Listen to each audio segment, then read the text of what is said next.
Good afternoon, everyone. My name is Benjamin, and to make up for the fact I didn't stream on YouTube earlier today, I was streaming on Twitch, and by the way, I'm going to try and stream more often, but on Twitch, and I'll try and do a weekly live stream on YouTube, here on YouTube, but there are a few reasons why I want to start streaming on Twitch. The first of which is at a certain point, it'll allow people to subscribe to me there. And just be careful of actually doing that because it will cost money.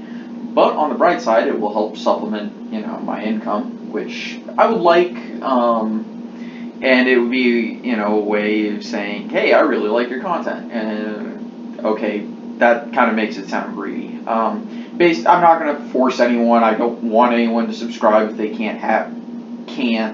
I'm not quite at that point yet on Twitch, but if all my YouTube subscribers were followers on Twitch, that'd be freaking awesome. Twitch is mainly going to be where I do play games and all that stuff. It's going to be a politics-free zone where you can just chat, hang out, ask me any questions about my somewhat personal life. I'll answer questions that I feel comfortable answering, basically. And I'll get to what we're going to be doing here on this video in just a minute. The other thing I want to know before I get any further is,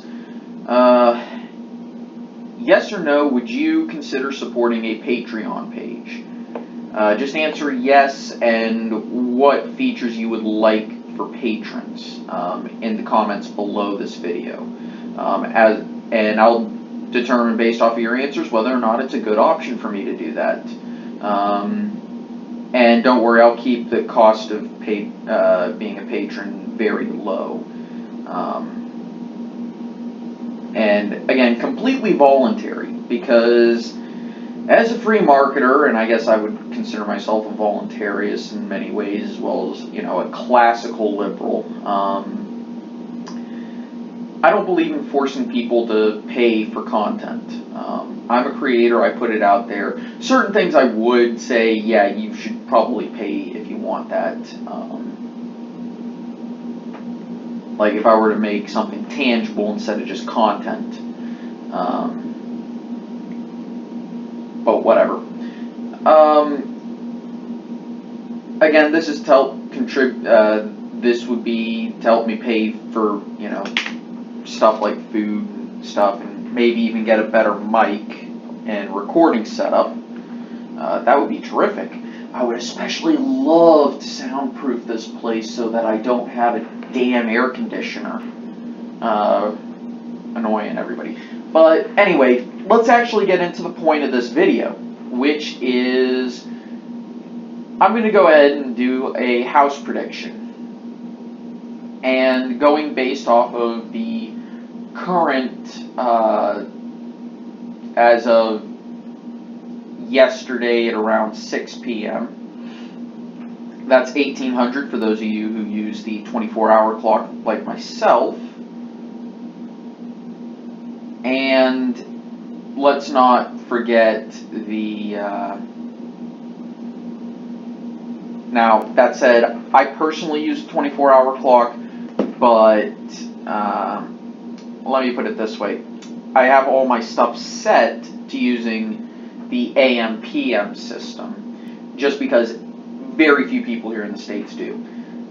But anyway, we can see the gap is just over 6 points. It's 6.5 points. And by my estimates, Democrats need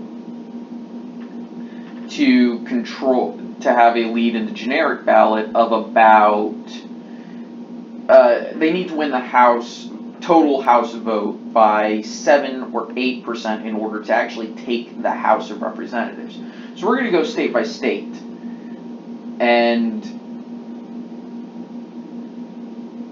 judging by this, the 2nd District would be red if Martha McSally weren't running for governor. I think she still can run for governor, or whatever. I'm not sure. But, yeah, so Arizona might actually turn become a Democrat seat, a Democrat-run state based off of congressional districts. 1, 2, 3, 4 versus 1, 2, 3, 4, 5 might become Democrat controlled in this instance, okay? Alabama won't change, Alaska won't change. So let's go to Arkansas, where this is the only district that is really up for any discussion, and at 7% it just won't flip. And of course my phone is going off. And let's go ahead and take a peek at what my little brother said. Sorry, it's my little brother, I can't say no to him. Okay, so let's go to the LA area. 48th district. Actually, as of right now, I'm going to lean this towards the Democrats, even though Dana Rohrabacher is the incumbent and has been for a long time. He's probably going to lose this race, even unless the map shifts in favor of Republicans, which I highly doubt. I'm going to say Edward Royce is probably going to keep his seat as of right now. So my brother went out hiking and he saw some gigantic mushrooms. Not the hallucinogenic type. I'm going to say Steve Knight will keep his just barely, and we'll go ahead and lead Jeff Denham and San Diego. This is, yeah. We're gonna, this looks all reasonable for California. Colorado, there is one toss-up district. As of right now, I'm going to say that'll lean towards the incumbent, Mike Coffman. So you're going to go to Connecticut. This one is somewhat up for grabs, but not really. Delaware only has one district, and that's solid blue.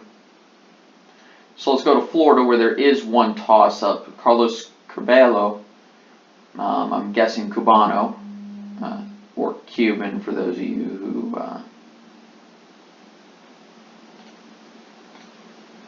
don't do that. As of right now, I'd lean it towards him just because it is a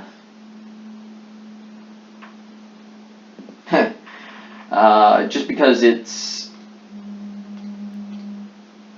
we have less than 7 points, and of course 7 to 8 is where I consider it. Yeah, Karen Handel will keep that seat.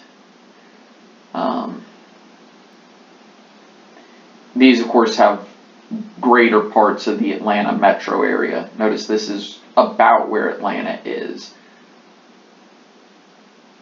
And if you look at the rest of the state, it's pretty safe. It's very safe red. I won't even go into depth. Hawaii only has 2, and those are both Democrat controlled, and both of those will remain Republican. The 12th, I could see that flipping in some scenarios. I'm actually going to flip this one just because it's a Chicago area district, but I'll keep that one Republican just for now. Let's go there. Indiana, none of that's going to change. Iowa, in a Democrat year in a state like Iowa, I'm not going to do tilts here. I'm going to lean that there. Not on this map. In the governor's races, I will, just because there's more information and it's easier for me to keep track. I honestly think Kansas is pretty much a Republican hold. The 6th district in Kentucky, the last time I was in Kentucky, admittedly it was in the 5th district. I believe this is where Louisville is. But I think it's a red area from the last time I was there, and remembering what the counties were, though Louisville obviously has the most population. All of this looks good. I'm glad Steve Scalise is healed. I don't think that's going to change. Let's go to Maryland. Nothing is really toss-up, and that all looks reasonable. If you want any specifics on Maryland and a Marylander's perspective, talk to LTE. Let's Talk Elections. When we get to Virginia, that's kind of my specialty. Really, the whole South is my specialty, but whatever.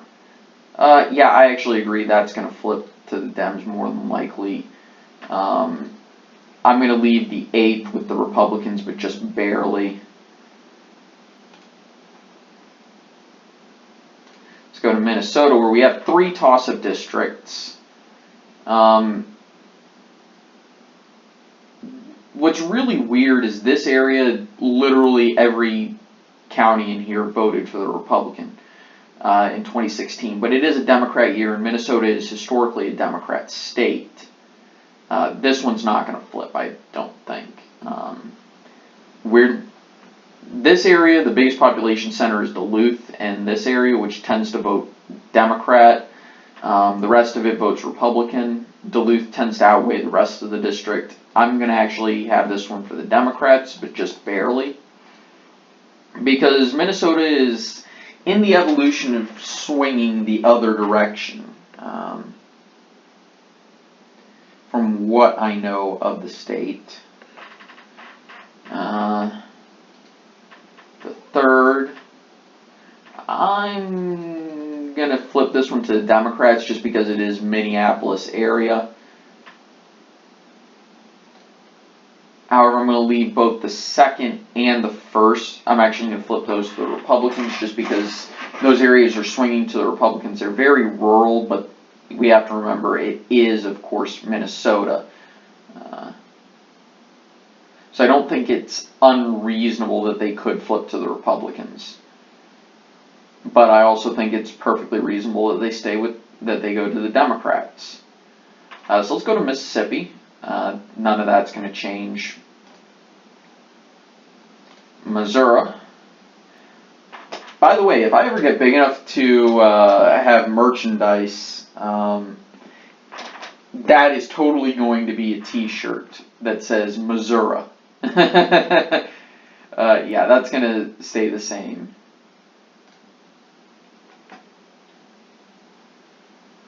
Montana only has 1 at-large district. I think he's going to maintain his hold of the state. If he won a special election, he's going to win a general. All that looks reasonable. Let's go to Nevada, and that all looks reasonable. There is a chance that since Jackie Rosen isn't going to be representing the 3rd district anymore, it's not unreasonable to consider that it could flip back to the Republicans. Go to New Hampshire. Yeah, that looks reasonable. I'm actually going to flip this to safe blue.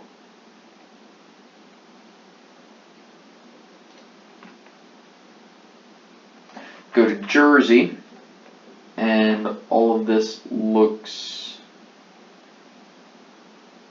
reasonably correct. And I think that's actually going to flip to the Democrats. It is a Democrat wave year, more than likely, but we also have to remember that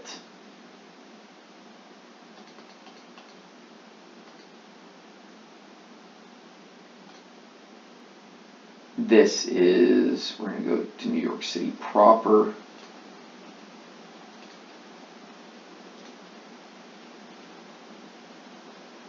Yeah, we also have to remember that the Democrats have to win by a lot more than Republicans do in order to take the House. The 9th, this covers kind of Charlotte, but it also has a lot of rural areas. I think it's right to call it a toss-up. I'm going to flip it to the Democrats just because it is a Democrat year. North Dakota, that's not changing. Where is it? North Dakota. Ohio, the 12th was more than likely just won by the Republican, and he'll have the incumbency advantage by I called it the incumbency advantage, but I doubt it's truly an incumbent advantage in this case. Let's go to Oklahoma. That all looks the way it should. Oregon. Governor's race might affect things, but I'm not sure, to be quite honest with you.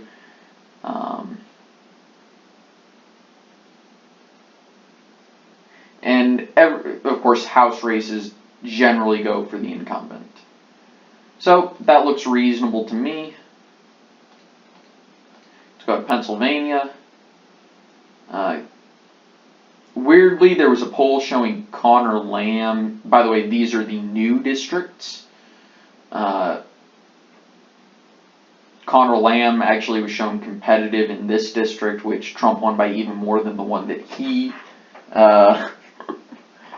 won, the one that Connor Lamb just won his election in. We're going to go ahead and I'm going to lean this one to the Democrats. I feel it's pretty reasonable to assume that Connor Lamb will lose that.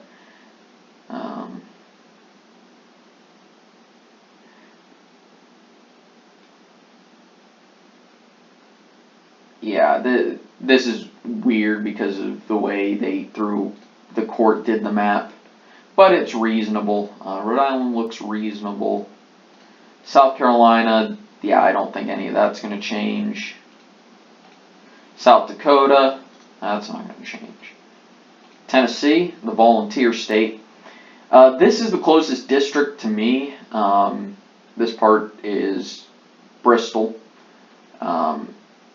Nashville is just way too far for me to go in order to check out the Senate race or anything. And we have to remember that these two places are really the only places where Phil Bredesen is going to be getting votes. The rest of it is going to be racked up by Marsha Blackburn in the Senate race. By the way, Republicans already have the House, but it's not what we're looking at. Texas. There are a few. Let's go to the Dallas area first, where Pete Sessions is up for re-election, and it is a toss-up, and I think that's a reasonable assumption. I think he probably will lose, just because Dallas, in the Dallas-Fort Worth area, Fort Worth, Cowtown, is very Republican, whereas Dallas is very Democrat. Culberson will probably just lose. However, I think Will Hurd will win, and this is the Central Texas area. This is about where Austin is, and this is about where San Antonio is. Let's go to Utah, where the only competitive district is where Mia Love is, and I think she'll hold on to it. Go to Vermont, that's not going to change. Then we go to Virginia, Old Dominion. There is actually a reasonable chance that Virginia gains an electoral vote and an additional, and by extension, an additional congressional district in the next census.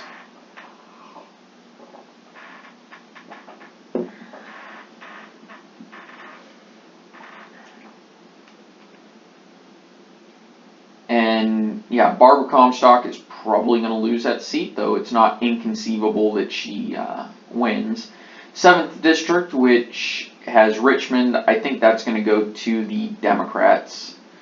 This means that 1, 2, 3, 4, 5 to 1, 2, 3, 4, 5, 6. Democrats are just barely controlling the legislative, the congressional delegation.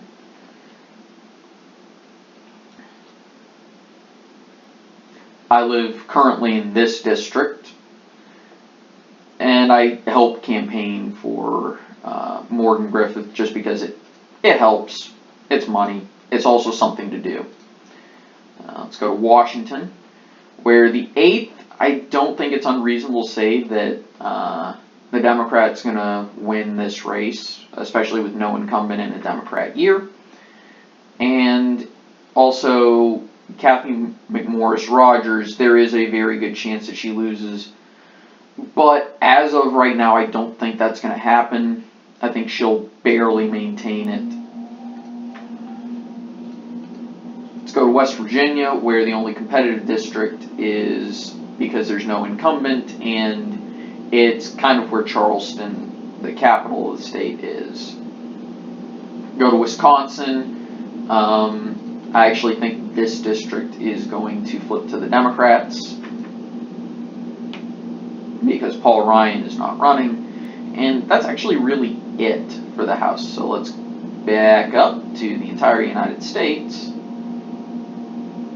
and look at what our House map looks like, which here's the current House, which is very heavily controlled by Republicans, though there are some open seats at the very moment.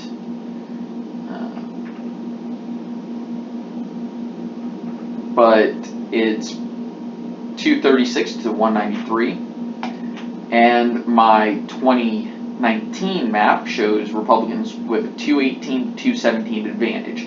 Essentially a dead even House. I don't think that's an unreasonable prediction, just based off of the fact that Democrats aren't winning the generic ballot by the amount that they need to in order to flip the House. Anyway, thank you for watching. Sorry this was a bit longer. Hope you enjoy. Take it easy out there, and I'll see you guys tomorrow for our weekly Senate prediction updates. Thanks. Bye.